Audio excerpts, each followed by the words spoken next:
দুনিয়া ধোকা। এই সৌন্দর্যময় চেহারা নারী 30 বছরের ব্যবধানে উনি বুড়ি।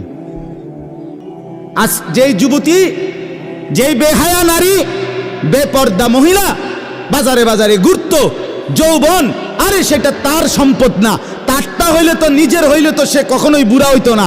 আল্লাহ তাআলা বলছে, আমি যখন যৌবন শেষ করে দিলাম, তো এখন আর কোন পুরুষ তার দিকে ফিররা থুতুও বালায় না।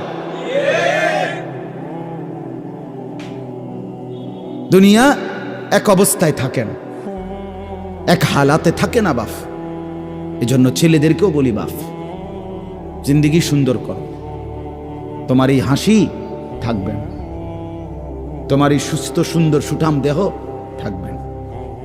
আন্তরিকতা নিয়ে শুনলে, নিজের ভিতরে নেক মানসিকতা যদি থাকে, গ্রহণ করার মানসিকতা, তাহলে অল্প কথাতেও ফায়দা হয়। আর গ্রহণ করার মানসিকতা না থাকলেও 50 বছর শুনলেও গুনার অভ্যাস ছুটে না। দেখেন না, 70 বছরের বুড়া মানুষ চা দোকানে টেলিভিশন দেখে,